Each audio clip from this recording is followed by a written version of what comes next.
Doctor professor Mohammad ইউনূসের সঙ্গে আমাদের বাংলাদেশ জাতীয় দলের ভারপ্রাপ্ত চেয়ারম্যান জনাব তারেক রহমানের যে বৈঠকটি সরকারের অর্থাৎ প্রধান উপদেষ্টার আমন্ত্রণে অনুষ্ঠিত হয়, প্রায় 2 ঘন্টার এই বৈঠক নিয়ে গোটা জাতি আপনার উৎকণ্ঠার সঙ্গে অপেক্ষা করছিল এবং সবাই অপেক্ষা করছিল যে এই বৈঠকের ফলাফল। আমি যে কথাটা আপনাদের এর আগেও বলেছিলাম, এই বৈঠকটি একটি টার্নিং পয়েন্ট হতে পারে।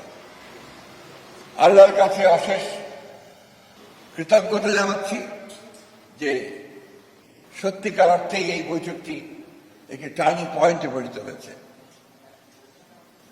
আমরা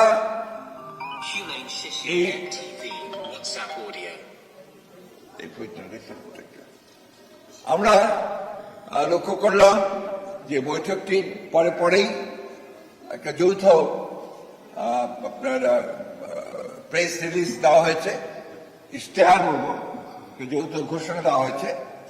যে ঘোষণাতে খুব পরিষ্কার করে বলা হয়েছে যে আমাদের 2 নেতা বৈঠকটি ছিল অত্যন্ত সৌহার্দ্যপূর্ণ এবং অত্যন্ত সুন্দর পরিবেশে বৈঠক অনুষ্ঠিত হয় এবং যে বিষয়গুলো আলোচনা হয়েছে তার মধ্যে প্রধান ছিল যে নির্বাচন ইস্যু। সেই নির্বাচন ইস্যুতে জনাব তারেক রহমানের যে প্রস্তাব, যে নির্বাচন যে ঘোষণা করা হয়েছে আপনার এপ্রিলে, যেটা প্রধান উপদেষ্টা ঘোষণা করেছেন, সেটা উপযুক্ত সময় নয় বিধায় তাকে পিছিয়ে নিয়ে আসা। এবং সেই ক্ষেত্রে আমরা অত্যন্ত আনন্দের সঙ্গে করে জাতি আনন্দের সঙ্গে লক্ষ্য করলো যে আপনার এইটাতে প্রধান উপদেষ্টা সম্মত হয়েছেন এবং তারা ফেব্রুয়ারির মাঝামাঝি সময়ে নির্বাচনের সময়সীমা নির্ধারণ করেছেন। আমি বলবো যে যারা তারেক রহমান সাহেব আবার প্রমাণ করলেন যে তিনি বাংলাদেশের এই রাজনৈতিক যে দলগুলো রয়েছে সেই দলগুলোর নেতৃত্ব যারা দিচ্ছেন, তাই সেই নেতৃত্ব যারা দিচ্ছেন তাদের মধ্যে নিঃসন্দেহে রাষ্ট্রনায়কোচিত যে গুণগুলো তার মধ্যে রয়েছে সেই গুণ তিনি প্রমাণ করেছেন।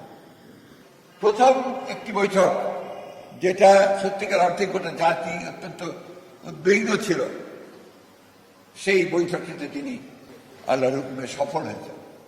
আমি আমার দলের পক্ষ থেকে, আমাদের সমস্ত নেতা কর্মীদের পক্ষ থেকে যারা তারেক রহমানকে আন্তরিক ধন্যবাদ জানাচ্ছি, সেই সঙ্গে আন্তরিক কৃতজ্ঞতা জানাচ্ছি প্রধান উপদেষ্টা প্রফেসর ডক্টর মোহাম্মদ ইউনূসকে, যে তিনি অত্যন্ত বিচক্ষণতার সঙ্গে এই সভাটিতে তারেক রহমানকে আমন্ত্রণ জানিয়ে একটা যে স্টেলমেট ছিল, একটা যে আপনার সবকিছু অনিশ্চিত অবস্থায় চলে গিয়েছিল, সেই অবস্থা থেকে কাটিয়ে তিনি জাতিকে এই 2 নেতা আবার সামনের দিকে আশা নিয়ে এগিয়ে যাওয়ার স্বপ্ন দেখিয়েছেন।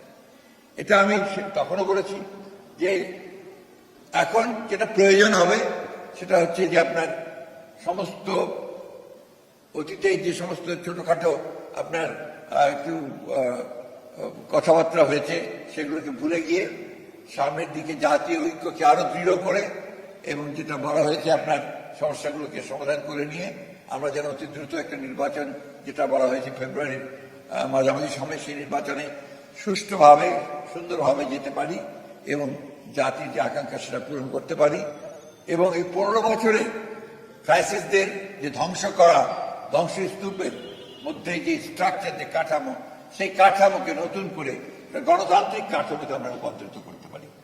এই বিষয়টা সবচেয়ে গুরুত্বপূর্ণ, কেননা প্রায় 15 বছর পরে একটা গণতন্ত্রের উত্তরণের একটা আমরা সুযোগ পাচ্ছি। গণতন্ত্রের যে ট্রানজিশন টু ডেমোক্রেসি, যে কথা আমি বারবার বলেছি, সেটাই একটা নিশ্চিত আমরা সেই দিকে এগিয়ে যাচ্ছি।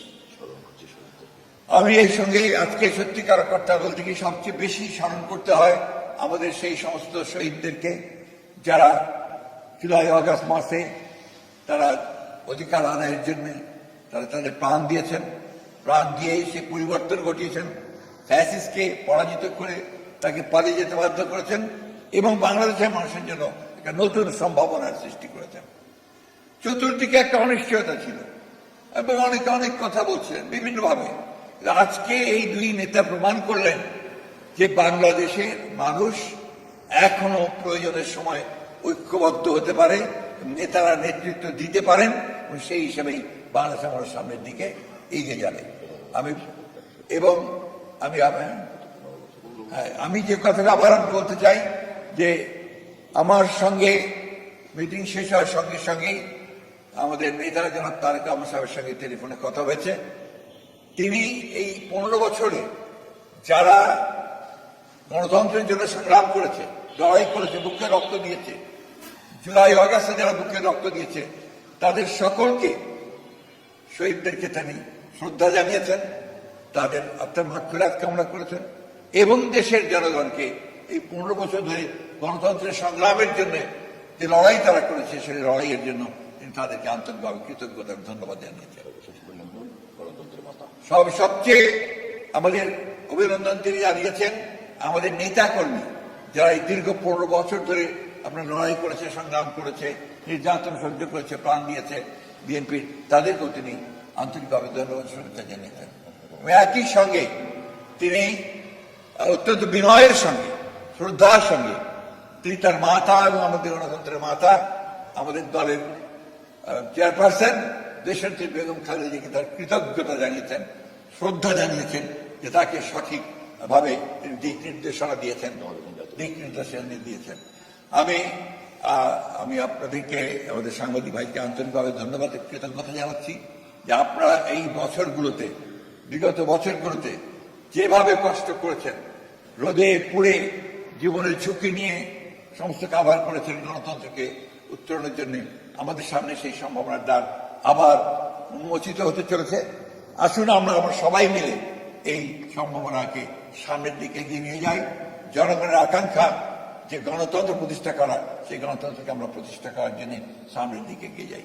একটি কথা আমাদের সবসময় মনে রাখতে হবে যে গণতন্ত্র কিন্তু একটা দিনের ব্যাপার নয়। গণতন্ত্র হচ্ছে একটা চর্চার বিষয়, এটা একটা কালচার। সেই কালচারটা আমাদের মধ্যে গড়ে তুলতে হবে।